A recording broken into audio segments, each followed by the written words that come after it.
त्रिभुज ABC में जिसका कोण B समकोण है, AB बराबर 24 सेंटीमीटर और BC बराबर 7 सेंटीमीटर है, निम्नलिखित का मान ज्ञात कीजिए। तो क्या दे रखा है, सबसे पहले कोण B समकोण है, तो समकोण वाली जगह पे B बैठा देंगे, ABC। अब AB है 24, तो 24, BC तो BC है 7 सेंटीमीटर, ठीक है। तो हमें AC मालूम नहीं है, तो सबसे पहले हम लोग लिखेंगे चूंकि कोण B बराबर 90 डिग्री, इसीलिए क्या अप्लाई कर सकते हैं, पाइथागोरस प्रमेय से। तो लिख दीजिए यहाँ पर पाइथागोरस प्रमेय से, है ना। पाइथागोरस प्रमेय से कर्ण स्क्वायर मतलब AC स्क्वायर बराबर लंब स्क्वायर, तो AB स्क्वायर प्लस आधार स्क्वायर तो BC स्क्वायर, ठीक।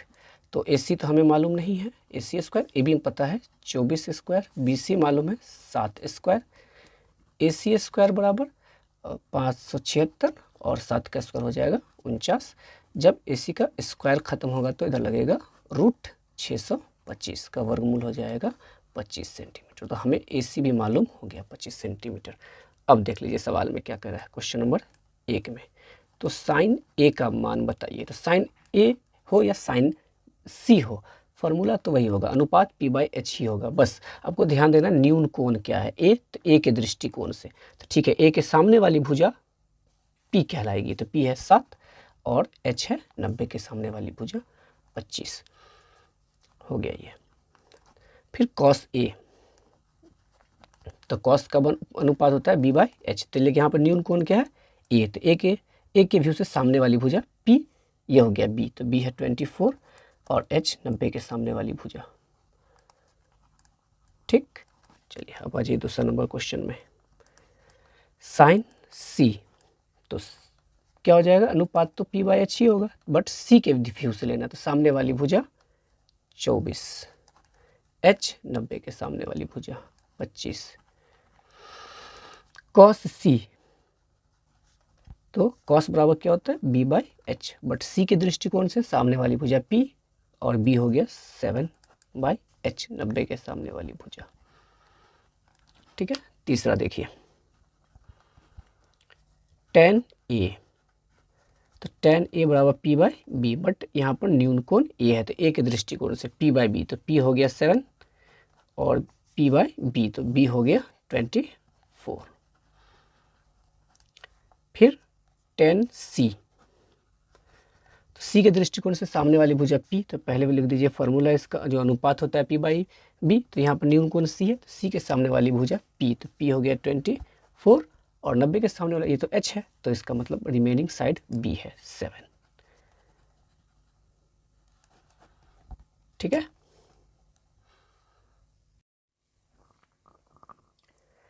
यदि समकोण त्रिभुज PQR में कोण Q 90 डिग्री, PQ बराबर 12 सेंटीमीटर और PR बराबर 13 सेंटीमीटर, तो tan P minus cot R का मान ज्ञात करें। तो एंगल Q दिया हुआ है 90 डिग्री, तो 90 डिग्री वाली जगह पर बैठा देंगे Q को, और ट्रायंगल का नाम है PQR, तो Q यहाँ है PQR, ठीक है। तो सवाल में फिर दिया हुआ है PQ 12 है, तो P से Q का लेंथ दिया हुआ है 12 सेंटीमीटर, PR हो गया 13 सेंटीमीटर, मीन्स 90 के सामने वाला कर्ण H पता है, हमें बेस नहीं पता है, तो पहले हम QR निकालते हैं। लिखेंगे चूँकि कोण Q बराबर 90 डिग्री, तो हम लोग क्या अप्लाई कर सकते हैं, पाइथागोरस प्रमेय, इसलिए पाइथागोरस प्रमेय से, पाइथागोरस प्रमेय से क्या लिख सकते हैं, आधार स्क्वायर QR स्क्वायर बराबर, जब भी आधार या लंब निकालते हैं तो कर्ण में से घटाते हैं, means PR square minus PQ square, QR square बराबर PR कितना है 13 स्क्वायर, PQ 12 है तो 12 स्क्वायर, और QR स्क्वायर खत्म करेंगे तो दूसरे पक्ष में रूट लगेगा 169, 12 का स्क्वायर 144, रूट अंडर कितना आ जाएगा घटा के 25, और 25 का वर्गमूल 5, तो हमें मालूम हो गया QR बराबर भी 5 सेंटीमीटर। अब कह रहा है tan P minus cot R का मान निकालिए, तो लिखेंगे अब tan P minus cot R, तो tan बराबर कितना होता है P/B, और cot का अनुपात क्या होता है B/P, ठीक है। तो P/B किस न्यून कोण के दृष्टिकोण से, P के दृष्टिकोण से लेना है, P के दृष्टिकोण से, तो जिस एंगल के दृष्टिकोण से लेते हैं उस एंगल के सामने वाली भुजा P, तो P कितना हमें मालूम है 5, और B तो 90 के सामने वाला H, तो रिमेनिंग कोण बचा 12, ये हो गया B, minus B by P, तो किस न्यून कोण? न्यून कोण आर के दृष्टिकोण से बनाना है, तो आर के दृष्टिकोण से सामने वाली भुजा पी, तो ये हो गया 12 पी, बी हो गया 5 बटे पी, तो पी हमें तो कितना मालूम है, तो सामने वाली भुजा पी, तो पी है 12। ठीक, तो 5/12 प्लस से 5/12 माइनस कैंसिल, तो फाइनल हमें कितना आंसर आ गया? 0। ठीक है, त्रिभुज पी क्यू आर में जिसका कोण क्यू समकोण है, P R plus Q are बराबर 25 सेंटीमीटर, पी क्यू बराबर 5 सेंटीमीटर, तो निम्नांकित के मान ज्ञात कीजिए। तो सबसे पहले तीनों भुजा मालूम कीजिए। एक समकोण त्रिभुज है और इस समकोण त्रिभुज में कोण क्यू समकोण है, तो समकोण वाली जगह पे क्यू को बैठा दीजिए, पी क्यू और आर, ये हो गया समकोण त्रिभुज, जिसमें पी क्यू मालूम है 5, पी क्यू की लंबाई मालूम है 5 और पी आर क्यू आर नहीं पता है, लेकिन दोनों में रिलेशन पता है कि इन दोनों भुजा का जोड़ कितना है? 25 है। तो हमें क्या मालूम है? प्रश्न से मालूम है P R plus Q R is equal to 25। तो क्या इसे हम ऐसे लिख सकते हैं, P R is equal to 25 और क्यू आर इधर जाएगा तो माइनस क्यू आर, बिल्कुल लिख सकते हैं इक्वेशन फर्स्ट। ठीक अब लगा देते हैं पाइथागोरस प्रमेय, लिखेंगे चूंकि कोण क्यू बराबर 90 डिग्री, इसलिए पाइथागोरस प्रमेय से क्या? कर्ण स्क्वायर, तो कर्ण है पी क्यू, 90 के सामने वाली भुजा पी आर, लंब स्क्वायर तो लंब है पी क्यू, प्लस आधार स्क्वायर तो आधार है Q are square, Karna square बराबर लंब स्क्वायर प्लस आधार स्क्वायर। तो पी आर बराबर कितना है? इक्वेशन फर्स्ट से हमें मालूम है पी आर का मान 25 माइनस क्यू आर, स्क्वायर है तो स्क्वायर लगा दीजिए, पी क्यू, तो पी क्यू तो मालूम है प्रश्न से 5, क्यू आर नहीं पता है, तो ठीक है क्यू आर की जगह पर क्यू आर ही रहेगा। ये बन गया ए माइनस बी का होल स्क्वायर, तो ए माइनस बी का होल स्क्वायर बराबर कितना होता है? A square minus twice A B, तो 2 इंटू ए है 25 इंटू बी, तो बी है Q R, plus B square, तो बी है क्यू आर का स्क्वायर। ठीक, बराबर 5 का स्क्वायर हो जाएगा 25 प्लस क्यू आर स्क्वायर। तो आप देख रहे हैं क्यू आर स्क्वायर बराबर की बाईं तरफ भी है दाईं तरफ भी है, तो क्यू आर स्क्वायर से क्यू आर स्क्वायर कैंसिल, 25 का स्क्वायर हो जाएगा 625 माइनस 25 दूना 50 Q R is equal to 25 minus 50 Q R is equal to 25 और ये 625 इसकी जाति का है, इधर चला जाएगा, प्लस है इधर जाएगा, क्या हो जाएगा? Minus 625 minus 50 Q R is equal to, minus वाला बड़ा है इसलिए माइनस का चिन्ह, डिफरेंट साइन है तो घट जाएगा, 625 से 25 गया तो 600, माइनस से माइनस कैंसिल, क्यू आर का मान कितना आ जाएगा? 600, गुना में है 50 तो बट्टे में, माइनस से माइनस कैंसिल, 5 से 12 12 में कैंसिल, 12 5 60, तो क्यू आर का मान आ गया 12 सेंटीमीटर क्यू आर आ गया। और पी आर क्या आ जाएगा? तो लिखेंगे चूंकि पी आर बराबर कितना है? 25 माइनस क्यू आर है ना, और तो पी आर बराबर 25 माइनस क्यू आर का मान कितना आया? 12 घटा के 13 सेंटीमीटर, ये आ गया 13 सेंटीमीटर। ठीक, अब हमसे पूछा जा रहा है sine P cos P tan P, अब तो बहुत आसानी से निकाल सकते हैं आप। पहला नंबर सवाल, साइन पी बराबर, तो क्या होता है अनुपात? पी बाई एच, तो पी आपको मालूम है कितना? पी है तो पी के दृष्टिकोण से लेंगे, पी हो गया 12 और एच हो गया 13। ठीक, हो गया आंसर। फिर कॉस पी, तो क्या होता है फॉर्मूला, मतलब अनुपात बी बाई एच, तो पी के सामने वाली भुजा पी, तो बी हो गया 5 बटे एच, तो 90 के सामने वाली भुजा 13, यह भी हो गया। अब पूछा जा रहा है टेन पी तीसरा में, तो टेन पी बराबर, तो इसका होता है पी बाई बी, तो यहाँ पे न्यून कोण पी है तो पी के दृष्टिकोण से पी के सामने वाली भुजा ही पी परपेंडिकुलर होती है, तो 12 और बी हो गया 5, ये भी निकल गया। ठीक,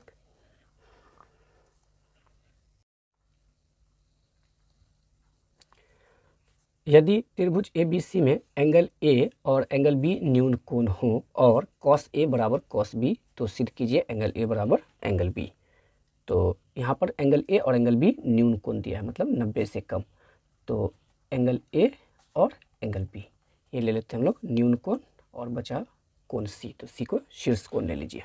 ठीक है, तो ये दोनों कोण न्यून कोण है, मतलब 90 से कम है, और हमें दिया गया प्रश्न में गिवन है कॉस ए बराबर कॉस बी, तो सिद्ध कीजिए कि एंगल ए बराबर एंगल बी। तो हमें तो मालूम है जितने भी त्रिकोणमितीय अनुपात लगाएंगे वो तो समकोण त्रिभुज में लगाएंगे, तो ये तो समकोण त्रिभुज है नहीं, तो ऐसा करते हैं एक रचना कर लेते हैं, सी से सी डी लंब डाल देते हैं ए बी पर। तो यहाँ लिख दीजिए रचना में, ठीक है। क्या किए, सी से सी डी लंब ए बी पर डाला, ठीक। चलिए अब हम लोग इसको बनाते हैं, कैलकुलेशन करते हैं। सबसे पहले कॉस ए और कॉस बी दिया गया, तो cos A triangle A D C में आएगा। तो आ जाते हैं त्रिभुज ए डी सी में। ए डी सी में कॉस ए बराबर क्या लिख सकते हैं हम, तो कॉस ए बराबर क्या होगा, बी बाई एच। तो थीटा के सामने वाली भुजा तो पी होती है, तो बी कौन हो गया, ए डी। तो ए डी बट्टे एच, तो 90 के सामने वाली भुजा एच होती है, ए सी, ठीक है। Equation first. उसी तरीके से त्रिभुज बी डी सी में, बी डी सी में क्या हो जाएगा, डी 90 है। त्रिभुज बी डी सी में बी के व्यू से हमें निकालना है कॉस बी। तो कॉस बी बराबर क्या होगा, बी बाई एच। तो इस ट्राइंगल में थीटा के सामने वाली भुजा हो गया कौन, सी डी हो गया पी, तो बी कौन हो गया, बी डी। तो B by H means B D बट्टे एच, और एच 90 के सामने वाली भुजा बी सी, ठीक है। Equation second. अच्छा, अकॉर्डिंग टू क्वेश्चन हमको प्रश्न से क्या मालूम है, प्रश्न से मालूम है कॉस ए बराबर कॉस बी। तो क्या इसे हम लोग लिख सकते हैं, समीकरण 1 और 2 से वैल्यू बैठा सकते हैं। कॉस ए बराबर कितना है, ए डी बट्टे ए सी, और कॉस बी बराबर कितना है, तो बी डी बट्टे बी सी, है ना। ये काम कहाँ से किए, तो इसको हम लोग लिख सकते हैं समीकरण 1 तथा 2 से। इस वैल्यू को पुट कर दिए, कॉस ए का मान यहाँ बैठा दिए, कॉस बी का मान यहाँ बैठा दिए। हमें अगर यह मालूम हो जाए कि ए सी और बी सी बराबर है, तो ऑटोमेटिक इसके सामने वाली ये एंगल और इस भुजा के सामने ये एंगल बराबर हो जाएगा। बट यहाँ तो कोई एक दूसरे से कैंसिल हो नहीं रहा है, तो नहीं हो रहा है। तो इसे हम लोग क्या करते हैं, बराबर कोई चर मान लीजिए, इतना बराबर के माना, ठीक है। इस दोनों अनुपात को बराबर के मान लिए। जब के मान लिए दोनों ही अनुपात को, तो ये जब ए डी बट्टा ए सी, बी डी बट्टा बी सी बराबर के है, तो ये दोनों तो इसके बराबर है ही, और ये अनुपात इसके बराबर है, इट मीन्स ये भी के बराबर हो गया। तो यहाँ से इसे हम दो हिस्से में इस तरह बांट सकते हैं, ए डी बट्टे ए सी बराबर के, और बी डी बट्टे बी सी बराबर के, ठीक है। दोनों को क्रॉस गुना कीजिए तो कितना हो जाएगा, ए डी एक का ए डी, और इसको गुना कर देंगे तो के इंटू ए सी। उसी तरीके से जब ये गुना होगा तो क्रॉस गुना क्या हो जाएगा, बी डी एक का बी डी बराबर के इंटू बी सी, ठीक है। इसको इक्वेशन 3 कह लीजिए, इसको इक्वेशन 4 कह लीजिए, ठीक।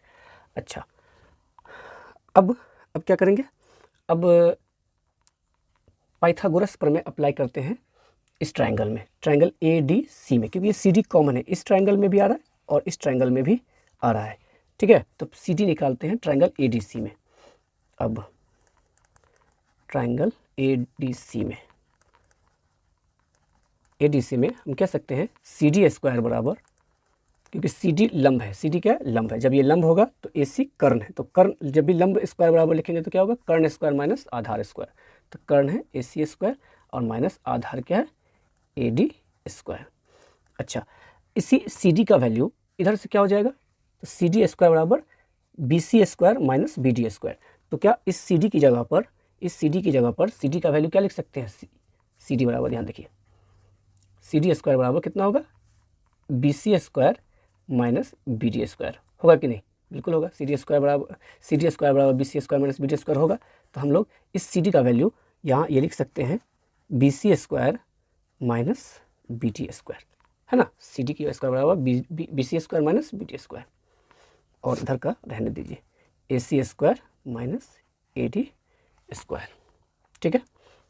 अच्छा, अब समीकरण 3 तथा 4 से, समीकरण 3 और 4 को देखिए, तो यहाँ पर बी डी का, इसका बी डी का वैल्यू 4 से मालूम है इतना, और 3 से मालूम है ए डी का वैल्यू, तो पुट कर दीजिए B C square minus B D. तो बी डी की जगह पे बी डी का मान क्या लिख सकते हैं, के इंटू बी सी, स्क्वायर है तो स्क्वायर डाल दीजिए, A C square minus A D, तो ए डी कितना है, के इंटू ए सी, स्क्वायर है तो स्क्वायर डाल दीजिए। अब इसको आगे सरल करेंगे तो क्या हो जाएगा, के का भी स्क्वायर हो जाएगा और गुने बी सी का भी स्क्वायर हो जाएगा, बराबर इधर भी वही ए सी स्क्वायर माइनस के का स्क्वायर इंटू ए सी, ए स्क्वायर दोनों के लिए। अब इधर देख लीजिए लेफ्ट साइड बी सी दोनों में है कॉमन, तो बी सी स्क्वायर कॉमन लेंगे तो बच जाएगा बी सी, एक का बी सी एक बार में कटा, माइनस बी सी स्क्वायर से बी सी स्क्वायर कैंसिल तो के स्क्वायर। राइट साइड में ए सी स्क्वायर कॉमन, तो ए सी स्क्वायर से ए सी स्क्वायर एक बार में कट जाएगा, ए सी स्क्वायर से ए सी स्क्वायर कैंसिल तो बच जाएगा के स्क्वायर। अच्छा, लेफ्ट साइड भी 1 माइनस के स्क्वायर और राइट साइड भी आ गया 1 माइनस के स्क्वायर, दोनों तरफ इनटू में है, यहाँ पर कोई साइन नहीं तो इनटू, तो आप एक बार में कैंसिल कर सकते हैं। तो कितना आ गया, बी सी स्क्वायर एक का बी सी स्क्वायर और ए सी स्क्वायर एक का ए सी स्क्वायर, दोनों तरफ पावर से पावर कैंसिल। ठीक है, तो कह सकते हैं हम लोग बी सी बराबर ए सी। अच्छा, अब जब ये दोनों बराबर ही हो गया तो बी सी के सामने का एंगल ए और ए सी के सामने का एंगल बी बराबर हो गया। ठीक है, चूँकि यहाँ पर लिख सकते हैं आप, चूँकि समान भुजा के सम्मुख कोण भी समान होते हैं। ठीक है, तो ये चीज़ साबित हो गया। ओके, यदि सेक थीटा बराबर 13/12 तो साइन थीटा, कॉस थीटा और तीसरा में कह रहा है tan theta plus cot theta के मान ज्ञात करें। तो क्या दिया है सवाल में, sec theta is equal to 13/12, तो सेक का अनुपात क्या होता है h/b, 13/12। इसका मतलब हमें h मालूम है कितना 13, b भी मालूम है, b भी मालूम है 12, p नहीं मालूम है, तो पहले p मालूम कर लेते हैं परपेंडिकुलर। तो लिखेंगे चूंकि p बराबर क्या होता है √h² माइनस बी स्क्वायर, है ना। तो h का वैल्यू है 13 माइनस b, तो b है 12। ठीक, चलिए इसको 13 का स्क्वायर हो जाएगा 169 और 12 का स्क्वायर 144, और तो p बराबर कितना आ जाएगा, घटा देंगे तो आ जाएगा 25 और 25 का वर्गमूल आ जाएगा 5, तो हमें p भी मालूम हो गया 5। तो देखिए सवाल नंबर 1 में क्या कहा जा रहा है साइन थीटा, तो साइन थीटा का अनुपात क्या होता है p/h, तो p कितना है 5, h कितना है तो h मालूम है 13, तो 5/13 निकल गया साइन थीटा का मान।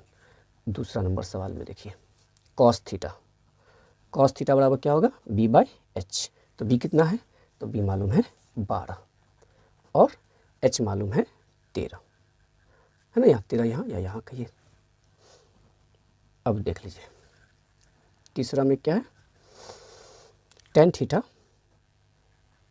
प्लस कॉट थीटा, यही ना। तो टेन थीटा के लिए लिख दीजिए p/b और कॉट के लिए b/p। ठीक है, तो इस पे मान बैठाया जाए बराबर p, तो p का वैल्यू हमें मालूम है 5 बट्टे b, तो b का वैल्यू मालूम है यहाँ 12 प्लस b/h, तो b है 12, है ना, और b/p है, तो p हमें पता है 5, तो 12 और 5 का एलसीएम ले लेंगे तो कितना आ जाएगा 12 पंचे 60, 12 पंचे 60 तो 5 25, 5 से दीजिए तो 12 बार में कट जाएगा, तो 12 गुने 12 144, जोड़ देंगे तो कितना जाएगा 169, इतना ही आ जाएगा ना बट्टे 60। तो हमें ज्ञात हो गया tan theta plus cot theta का भी मान। ठीक है,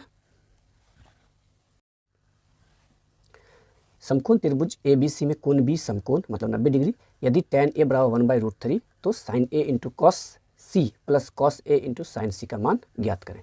ठीक है, तो सबसे पहले एक समकोण त्रिभुज बना लीजिए जिसमें आपको दिया हुआ है कोण B 90 डिग्री, तो 90 डिग्री वाली जगह पर B को बैठा दीजिए और A यहाँ ले लीजिए ABC। ठीक है, और सवाल में दिया गया है tan A, मतलब हमें न्यून कोण A के दृष्टिकोण से मान दिया गया है tan A बराबर 1/√3, तो tan का अनुपात क्या होता है p/b 1/√3, इसका मतलब p हमें मालूम हो गया, इसीलिए हम लोग कह सकते हैं p is equal to 1 and b is equal to √3।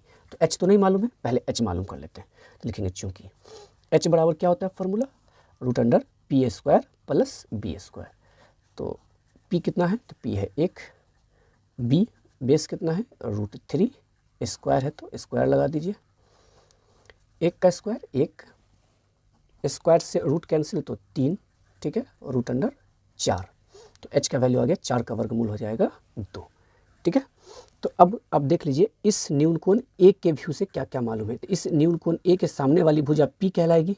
P लिखिए मत, लेकिन हमें मालूम है न्यून कोण ए के दृष्टिकोण से P का मान 1 और h 2 और बाकी बचा रिमेनिंग साइड, रिमेनिंग भुजा B होगा। तो B कितना मालूम है, √3। ये B किस, ये न्यून कोण ए के हिसाब से ये P है, ये B है और ये h है। बट न्यून कोण C के दृष्टिकोण से देखा जाए अगर तो P ये है, B है, H ये है। तो चलिए अब हम लोग इसका मान ज्ञात करते हैं। ठीक है, अब sine A into cos C plus cos A into sine C। तो साइन A का क्या होता है अनुपात, P/H इंटू कॉस का क्या हो जाएगा, B/H। अभी सिर्फ अनुपात लिखिए, जब वैल्यू बैठाएंगे तो इस न्यून कोण को भी ध्यान में रखेंगे। कॉस तो कॉस का हो जाएगा B/H इंटू साइन तो साइन का हो जाएगा P/H। अब देखिए इस न्यून कोण को भी ध्यान में रखना पड़ेगा। P/H तो न्यून कोण ए के दृष्टिकोण से, तो ए के दृष्टिकोण से P हो गया 1 और H 2। H ये नहीं बदलता है, ये हमेशा H यही रहेगा। इस दृष्टिकोण से बनाइए या इसके दृष्टिकोण से बनाइए, इंटू B/H। तो B तो किस न्यून कोण के दृष्टिकोण से, C। तो C के हिसाब से सामने वाली भुजा P, B हुआ 1/H, तो H तो 2 ही है, प्लस फिर है B/H। तो न्यून कोण ए के दृष्टिकोण से, तो ए के दृष्टिकोण से P हो गया 1 तो B हो गया √3 और H कितना है, तो H है 2। P/H तो किस न्यून कोण, तो C न्यून कोण C के दृष्टिकोण से, तो P हो गया सामने वाली भुजा √3 और H है 2। ठीक, कितना हो जाएगा, 1 को 1 से गुना करेंगे 1, 2 दूना 4, √3 गुने √3 हो जाएगा 3 और 2 दूना 4, 4 और 4 का एलसीएम 4, 4 1 का 4, तो 1 1 का 1, 4 1 का 4, 3 1 का 3, जोड़ के आ गया 4/4। 4 से 4 एक बार में कैंसिल, तो हमें फाइनल रिजल्ट कितना आ गया, 1। ठीक है।